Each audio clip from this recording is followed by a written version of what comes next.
ആ സാർ ഇവിടെ കാണോ? ആ ഷാനു സാർ വിളിച്ചിരുന്നു. കൊട്ടേഷന്റെ കുറച്ച് പേപ്പേഴ്സ് ചെക്ക് ചെയ്യാൻ പറഞ്ഞു. അത് നോക്കിക്കൊണ്ടിരിക്കുവായിരുന്നു. ഓ എന്ത് പറയാനാ സാറേ, ആ മായാണെങ്കിൽ നാട്ടിൽ പോയി. അവളുടെ പണിയും കൂടി ഇപ്പൊ ഞാൻ ചെയ്യേണ്ട അവസ്ഥയാണ്. അവളാണെങ്കിൽ ഏറ്റെടുത്ത പണിയൊന്നും കംപ്ലീറ്റ് ചെയ്തിട്ടില്ല. ഈ ഷാനു സാറാണെങ്കിൽ ബന്ധത്തിന്റെ പേരിൽ ഓരോരുത്തർക്ക് ജോലി കൊടുക്കും, അത് മറ്റുള്ളവർക്ക് ബുദ്ധിമുട്ടാവും. ആ കുട്ടി കൃത്യമായി ചെയ്യാറുള്ളതാണല്ലോ എല്ലാം എന്നാണ് വെപ്പ്. സത്യം നമുക്കല്ലേ അറിയുള്ളൂ. റിസപ്ഷനിലെ കൊച്ചിന്റെ കാര്യം തന്നെ അതിനെ പറഞ്ഞു വിട്ടു, പകരം മെറിനെടുത്തു. അവൾക്കാണെങ്കിൽ ഇപ്പൊ പരമസുഖാണ്. അങ്ങോട്ടും ഇങ്ങോട്ടും നടക്കുക, കഥ പറയുക, വേറെ പണിയൊന്നുമില്ലല്ലോ. ആ അത് ശരിയാണ്. എന്റെ അടുത്തും വന്ന് ചില കാര്യങ്ങളൊക്കെ പറഞ്ഞു. എന്നെ പറ്റിയാണോ സാർ? ഓ അതൊന്നും പറയാതിരിക്കുന്നതാ ഭേദം. അതൊക്കെ പറഞ്ഞാൽ ഇനി വീണ്ടും ചില പ്രശ്നങ്ങളാവും. എന്താ സാർ കൊറേ നേരം ആയല്ലോ, എന്തെങ്കിലും സീരിയസ് ഇഷ്യൂ വല്ലതും ആണോ? ഓ കുറച്ച് പേപ്പേഴ്സ് നോക്കാനുണ്ടായിരുന്നു, അത് നോക്കിക്കൊണ്ടിരിക്കുക. അതൊന്നും അല്ല, ഞാനും സാറും കൂടിയും കുറച്ചുപേരെ കുറ്റമെന്നോണയൊക്കെ പറയായിരുന്നു. അത് നീ പറയാൻ തന്നെ എനിക്കറിയാം, അതെനിക്ക് പിടികിട്ടി. ആ എനിക്കും പിടികിട്ടി. കൂടെ നിന്ന് മറ്റുള്ളവരെ കുതുകാല് വെട്ടുന്ന അത്ര നല്ല സ്വഭാവമൊന്നും അല്ല. എന്താ മീനാക്ഷി നീ ഇങ്ങനെ പറയുന്നേ? പൂച്ച പാല് കുടിക്കണത് ആരും അറിയില്ല എന്നാണ് പൂച്ചയുടെ വിചാരം. നിനക്കെന്താ പ്രശ്നം? എനിക്കെന്ത് പ്രശ്നം? അല്ല നീ എന്താ ഇങ്ങനെയൊക്കെ സംസാരിക്കുന്നേ? എങ്ങനെ സംസാരിക്കണു? നീ മറ്റുള്ളവരെ കുറ്റം എന്നോട് വന്ന് പറയും, എന്റെ കുറ്റം അതുപോലെ മറ്റുള്ളവരോടും പോയി പറയും. ഇതത്ര നല്ല സ്വഭാവമൊന്നുമല്ല. ദേ നീ അനാവശ്യം പറയില്ല കേട്ടോ. നീ അനാവശ്യം പറയരുത്. അനാവശ്യം പറയേണ്ട സ്വഭാവം മാറും. പിന്നെ നിന്റെ സ്വഭാവം മാറി എനിക്കാണ്. നീ ഉള്ള നേരം കൊണ്ട് വല്ല കഥ തന്നെയാ നോക്കടി.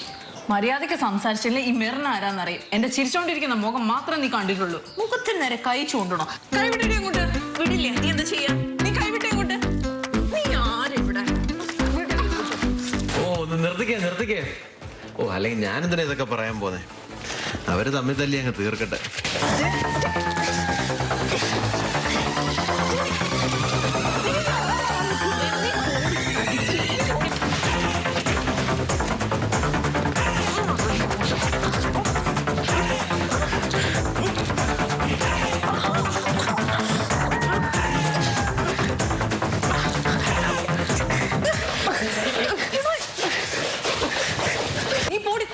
നിന്നെ ഞാൻ പിന്നെ എടുത്തോളാടി. നീ പോടി നിർക്കോലി. നിന്റെ കാര്യം എനിക്കും അറിയാടി. എടി എനിക്കറിയാടി, നീ ഇവിടെ ഭർത്താവുമായിട്ട് വഴക്കുണ്ടാക്കിയിട്ടല്ലേ ഇവിടെ വന്ന് താമസിക്കുന്നേ. നിന്റെ കെട്ടിയോ നിന്റെ ചെലവിലല്ലേ ഇടി നിൽക്കണത്? അതുകൊണ്ടാണ് നീ വലിയ കാര്യം പറയണത്. നല്ല സംസ്കാരം തറവടിയമ്മ പിള്ളേരാൻ ഷിയോമ നീ പോണ തെണ്ടി. നമ്മളിപ്പോ പാളയം മാർക്കറ്റിലെ ദുബായ് ഓഫീസിലും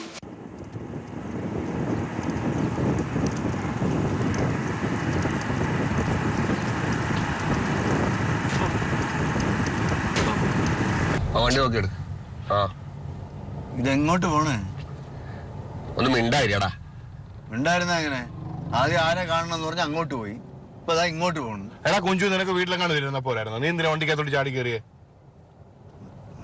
ചുമ്മാ ഗൾഫിലായാലും ഇവിടെ ആയിരുന്നാലും ചുമ്മാ അങ്ങോട്ടും ഇങ്ങോട്ടും പൊക്കോണ്ടിരിക്കും, ഒരു കാര്യമില്ല. നിനക്കിപ്പോ എന്താ വേണ്ടത്? എനിക്ക് ബാറിൽ കയറി രണ്ടെണ്ണം അടിച്ച എന്നൊന്നും ഞാൻ പറയില്ല. എനിക്ക് വിശക്കണം. വിശക്കുന്നു? ഓ നീ ഉച്ചയ്ക്ക് വലിച്ചു വാരി കയറ്റുന്നുണ്ടല്ലോ, വീണ്ടും വിശക്കുന്നു നിനക്ക്? ഉച്ചയ്ക്ക് കഴിച്ചൊക്കെ ദഹിച്ചില്ലേ? ഇപ്പൊ എനിക്ക് വിശക്കണ്. നിനക്കിപ്പോ എന്താ വേണ്ടത്? എനിക്ക് ഐസ്ക്രീം വേണം. ഐസ്ക്രീമോ? ഐസ്ക്രീം വേണോന്ന്? ഞാൻ അടുത്ത കാണുന്ന കടലോട്ട് നിർത്ത്. ആ ഓക്കെ നോക്കട്ടെ. ബോറടിക്കുന്നു. അവിടെ ആ മുമ്പിൽ കാണുന്ന കടലോട്ട് നിർത്ത്. ഇനി അവന് ആവശ്യമുള്ളവൻ കഴിക്കട്ടെ. ആ ഓക്കെ ഇതാ അവിടെ ഒരു കടയുണ്ട്, അവിടെ നിർത്ത്. ശരി.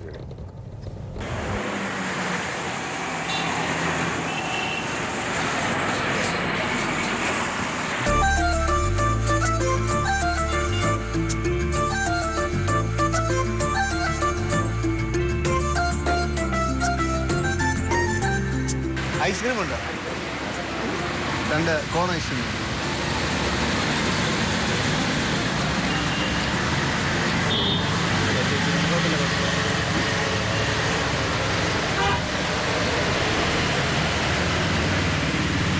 എന്തോന്നാണ് ഇത്? പൈസ കൊടുത്താ? പൈസ കൊടുത്തില്ല. പൈസ ഇല്ല. ഇന്ത്യയിൽ എന്നാ പൈസ ഉള്ളത്? നിനക്ക് വേറെ ജോലിയൊന്നുമില്ല ഈ സന്ധ്യ സമയത്ത് ഐസ്ക്രീം മേടിച്ച് കഴിക്കാനായിട്ട്? അത് സാറേന്ന് വിളിയടാ. നീ നേരത്തെ സാറേന്നല്ലേ വിളിച്ചോണ്ടിരുന്നേ? നിങ്ങളുടെ ബോസിനെ വരെ ഞാൻ അളിയെന്നാണ് വിളിക്കണത്. പിന്നെയാണ് യോഗം അല്ല എന്താ പറയുന്നത്? അത് വേണം. ഇത് വേണോ സംഭവം? എനിക്ക് വേണ്ട.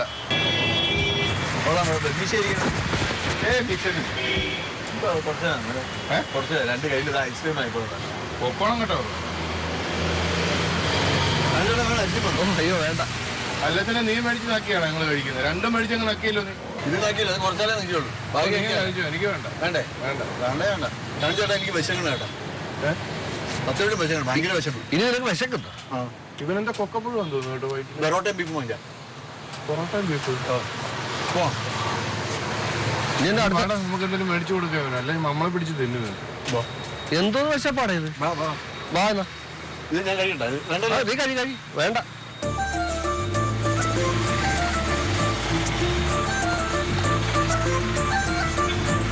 വണ്ടിയിലൊന്നും പറ്റിക്കലടാ. വണ്ടി പറ്റിക്കും.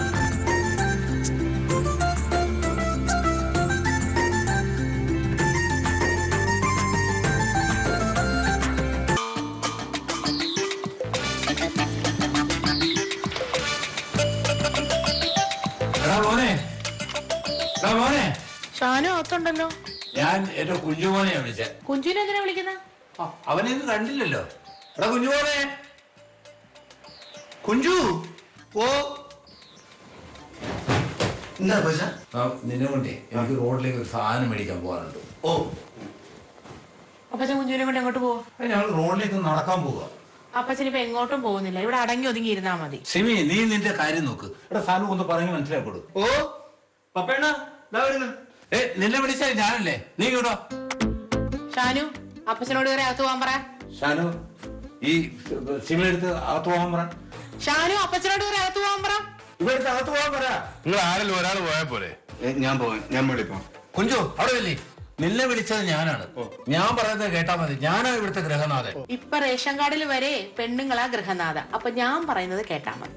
അത് വളരെ കറക്റ്റാ. വയസ്സായാലേ അപ്പച്ച കുറച്ച് അടക്കവും ഒതുക്കവും മര്യാദയൊക്കെ വേണം.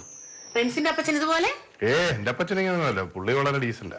70 വയസ്സ് വരെ യൗവനകാലം എന്നാണ് ഗവൺമെന്റ് തീരുമാനിച്ചേക്കുന്നത്. അതുകൊണ്ട് അപ്പച്ചനെ അടിച്ച് പൊളിക്കാം, കുഴപ്പമില്ല. അതെ, ജനുവരിയിൽ 70 വയസ്സാകത്തല്ലേ ഉള്ളൂ. അത് കഴിഞ്ഞാൽ യൗവനം 80 വയസ്സിലാക്കണം പറഞ്ഞ് ഞാൻ സുപ്രീം കോടതിയിൽ പോകും. അപ്പച്ച, ഷാൻ ചേട്ടാ, ചേച്ചി, ഞങ്ങളിവിടെ നിൽക്കുന്നതാണ് നിങ്ങളുടെയൊക്കെ പ്രശ്നമെങ്കിൽ ഞങ്ങൾ പോവാം. സത്യം പറഞ്ഞ ഇവിടെ പോവാൻ തോന്നുന്നില്ല.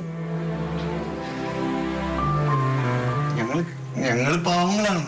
ഞങ്ങൾക്ക് ഈ ശുദ്ധമായ സ്നേഹം കാണുമ്പോൾ ഞങ്ങൾ അവിടെ അങ്ങ് നിന്നു പോകും. പിന്നെ ഇപ്പം ഞങ്ങളെല്ലാരും, പ്രത്യേകിച്ച് എന്നെ ഇവിടെ പിടിച്ചു നിർത്തുന്നു ഈ മനുഷ്യൻ എടാ കുഞ്ചു എന്ന് വിളിക്കുമ്പോ തകർത്തു പോവുകയാണ്.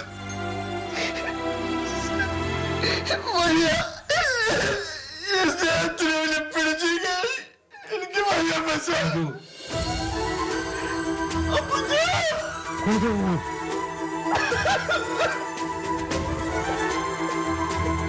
ഇതൊരുമാതിരി മറ്റേരുടെ പരിപാടി ആയിപ്പോയല്ലോ. നമ്മളെല്ലാവരും നോക്കുകൂത്തികളാക്കി. നീ വാ, നമുക്ക് പോവാം. വാ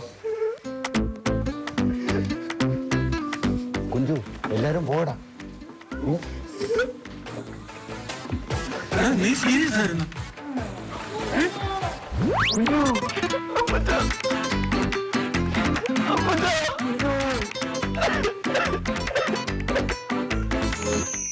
ഹലോ സാർ, പേപ്പേഴ്സ് ഒക്കെ നോക്കിയിരുന്നു സാർ, എല്ലാം ഓക്കെയാണ് സാർ. ഇവിടെ അങ്ങനെ പ്രശ്നമൊന്നുമില്ലല്ലോ.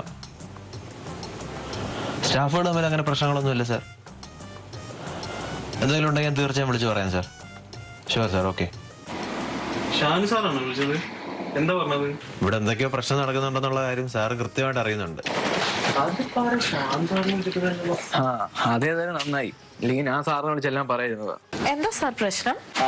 ഇവിടെ നടക്കുന്ന സകല കച്ചറയും ഷാനു സാർ അറിയുന്നുണ്ട്. അതെന്തിനാണ് നീ എന്റെ മൂത്തോക്കി പറയുന്നേ? ഓ, ഞാൻ ആരെ ഉദ്ദേശിച്ച് പറഞ്ഞല്ല, മൊത്തത്തിൽ ഞാൻ പറഞ്ഞതാ.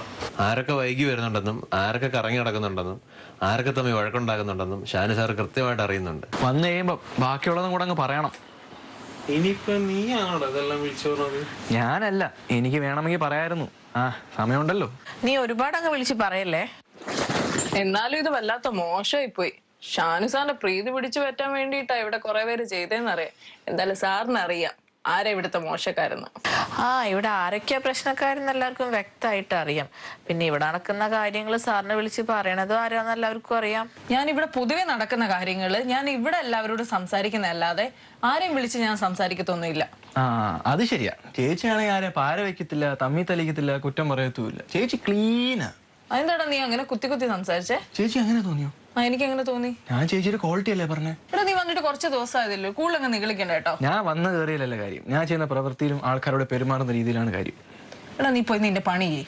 ചേച്ചി പോയി ചേച്ചിയുടെ പണി ചെയ്യും. എനിക്ക് എന്റെ പണി ചെയ്യാൻ അറിയാം കേട്ടോ. എനിക്ക് അതേപോലെ എന്റെ പണി എനിക്ക് ചെയ്യാൻ അറിയാം. നിർത്ത്. ആരെയും പഠിപ്പിക്കണ്ട. എല്ലാരും അവരവരുടെ പണി നോക്ക്. എന്തായാലും സത്യദിവസം പുറത്ത് വരും. എല്ലാരും എന്റെ റൂമിൽ നിന്ന് ഇറങ്ങി പോവാ പ്ലീസ്.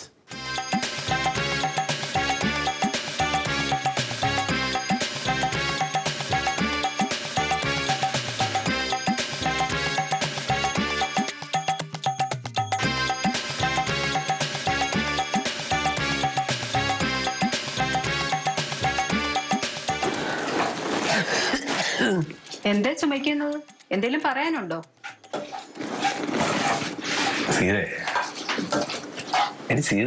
എന്താ രാമാ? എടി എന്റെ അമ്മ പാവാടി. അവര് ജനിച്ചതും വളർന്നതും അതുപോലത്തെ ഒരു സാഹചര്യത്തിലാ. എന്നാലും അവർക്ക് നമ്മളോടൊക്കെ വലിയ കാര്യമാണ്. എടി ആ അമ്മയുടെ മനസ്സ് ശരിക്കും തൊട്ടറിഞ്ഞവനാ ഞാൻ. നിങ്ങൾ വേറെ എന്ത് വേണേലും പറഞ്ഞു, അവര് പാവമാണെന്ന് മാത്രം പറയരുത്. ആരാ ഈ സമയത്ത് തോന്നുന്നത്? പോയി നോക്ക് നിങ്ങൾ.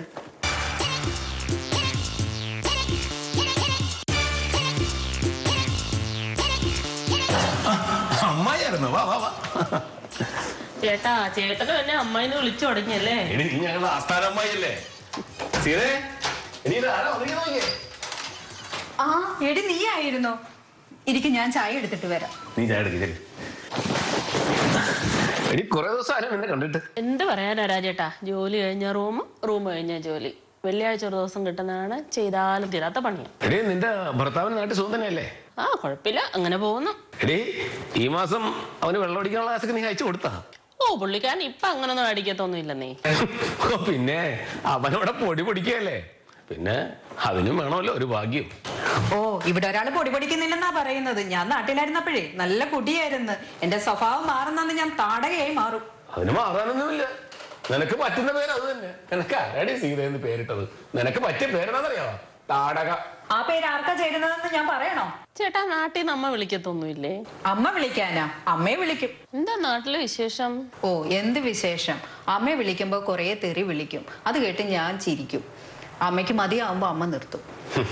എടി ഈ പറഞ്ഞ കാര്യങ്ങളൊക്കെ നീ തിരിച്ചെടുക്കുവോ? അമ്മ സ്വത്തല്ല നമുക്ക് എഴുതി തരുമ്പോ? എന്ത് തന്നാലും ഞാൻ ഇങ്ങനെയൊക്കെ തന്നെ പറയും. കേട്ടോ അമ്മായി, ഇത്രയും വില്ലത്തരം പിടിച്ചൊരു സ്ത്രീയെ ഞാൻ ഇതുവരെ കണ്ടിട്ടില്ല.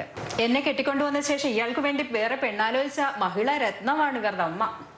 അതിന് അമ്മയ്ക്ക് തോന്നിക്കണം നീ എനിക്ക് മാച്ചല്ലെന്ന്. മിണ്ടരുത്, നാവ് എഴുതെടുക്കും ഞാൻ.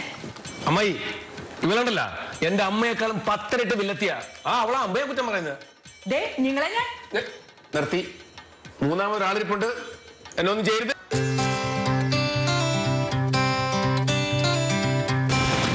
ചായ കുടിച്ചോ? കട്ട്ലറ്റോ ഇഷ്ടമില്ലേ? അല്ല കട്ട്ലറ്റ് ഒന്നോട് തരട്ടെ? എന്ത് കട്ട്ലറ്റ് ഇപ്പൊ വേണ്ട. എടാ ജിതേഷേ, എന്താണ് ഇവിടെ ഒലിപ്പിക്കലാണല്ലേ? നിങ്ങൾക്ക് വല്ല സ്വകാര്യം പറയണ്ടെങ്കിൽ പുറത്ത് വെച്ച് പറഞ്ഞു, അകത്ത് കിടന്ന് സീനാക്കാൻ നിൽക്കണ്ട കേട്ടോ. എന്ത് സീൻ? താൻ ചുമ്മാ ആവശ്യമില്ലാതൊന്നും പറയാതിരിക്കും. ഇവിടെ നടക്കുന്ന കാര്യങ്ങളൊക്കെ ഷാനു സാർ അറിയണ്ട്. രണ്ടാളും സൂക്ഷിച്ചോ. എന്താ അറിയേണ്ടതെന്ന്? അറിയേണ്ടതെല്ലാം സാർ അറിയണ്ട്. അറിയിക്കേണ്ടതൊന്നും അറിയിക്കേണ്ടവർ അറിയിക്കില്ലല്ലോ. നീ എന്താ ഉദ്ദേശിച്ചേ? ഇവിടുത്തെ ഫുൾ CCTV ഫുട്ടേജ് എടുത്ത് നോക്കിയാൽ അറിയാം ആരൊക്കെ ആരോടൊക്കെ സംസാരിക്കുന്നുണ്ടെന്ന്. എന്തെങ്കിലും ഉണ്ടെങ്കിൽ തുറന്ന് പറയടാ. നിങ്ങളുടെ കണക്ഷൻ മറിക്കാൻ വേണ്ടി എന്തെങ്കിലുമൊക്കെ അങ്ങോട്ട് പറയാൻ നിൽക്കല്ലേ. നീ ഒന്ന് പോയി, എന്നെ കൊണ്ട് വേറെ ഒന്നും പറയിപ്പിക്കല്ലേ. നീ പറയാനുള്ള പറയടാ. ഇവിടെ എല്ലാവർക്കും അറിയുന്ന ഇവിടെ വന്നു കഴിഞ്ഞാൽ നീ ഫുൾ ടൈം മാനേജുമായിട്ട് സംസാരമാണ്. എന്തൊക്കെ അനാവശ്യമാണ് നീ എന്നെ കുറിച്ച് ഈ പറയണത്? ഞാൻ ആരുടെ കൂടെ വർത്താനം പറഞ്ഞ് നടക്കണു നീ പറയണത്? അയ്യോ ചേച്ചി, ഇമോഷണൽ ആവല്ലേ? നീ മിണ്ടാതിരിക്കും. നല്ല മര്യാദയുള്ള ഒരു പയ്യനായിരുന്നു. നിന്റെ കൂടെ കൂടിയ പിന്നെയാണ് ഇങ്ങനെ വഷളായത് ചെക്കൻ. അനാവശ്യം എന്തെങ്കിലും പറഞ്ഞാലുണ്ടല്ലോ, പ്രായം ഞാൻ നോക്കിയില്ല, പല്ല് ഞാൻ അടിച്ച് താഴെ ഇടും. ചോണെണ്ടെങ്കിൽ തല്ലടി. എന്തെങ്കിലും പറഞ്ഞാൽ എന്തായാലും ഞാൻ അടിക്കും. ഒരു തവണ നീ തല്ലുള്ളൂ, പിന്നെ നമുക്ക് കാണാം. അവളെ തൊട്ട പറയാൻ നീ ആരാ? അല്ല, ഞങ്ങൾക്കത് ബോധിപ്പിക്കേണ്ട കാര്യമില്ലല്ലോ. പിന്നിട്ടില്ല ഞാൻ.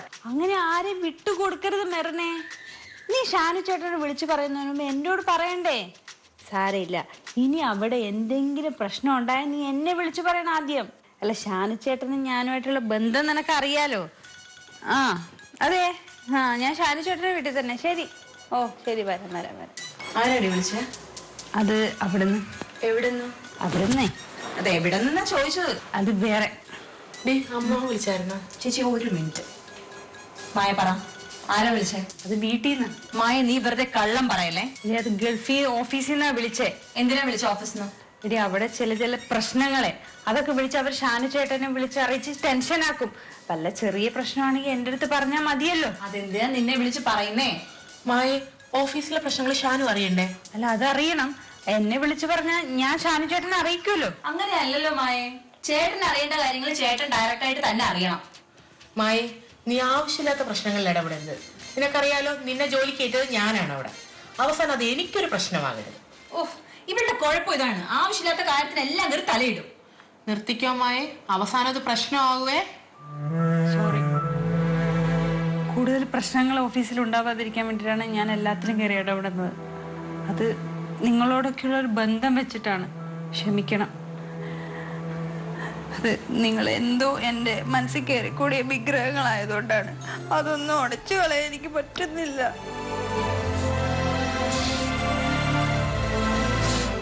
സ്നേഹമാകുന്ന പൂന്തളിരുകളിൽ മധു നുകരാൻ പോകുന്ന ചിത്രശലഭമാണ് നീ.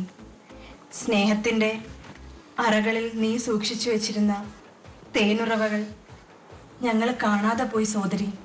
മാപ്പ്. കളിരിലകൾ താളമേളം കൂട്ടുന്ന ഒരു വൃശ്ചിക പുലരിയിൽ എങ്ങു നിന്നോ പറന്നു വന്ന പേരറിയാത്തൊരു കിളിപ്പെണ്ണാണ് നീ. നീ കൂടുകൂട്ടിയിരിക്കുന്നത് ഞങ്ങളുടെ ഹൃദയത്തിലാണ് കിളിപ്പെണ്ണേ. അതിനും കൂടി എന്നെ ആക്കാണല്ലേ? അല്ലടി, നിന്നെ അങ്ങ് വാഴ്ത്തിയതാ. കുഞ്ചുവിനെ പോലെ കരഞ്ഞ് കയ്യടി വാങ്ങിക്കാന്ന് കരുതിയ വില പോയില്ല മോളെ. അമ്മോ, ഭയങ്കര സംഭവങ്ങൾ തന്നെ നിങ്ങള്. എടി ചുമ്മാ അല്ല നിന്നെ മഞ്ജു എടുത്തിട്ട് അടിക്കുന്നത്. ഇവിടെ ഉണ്ടല്ലോ.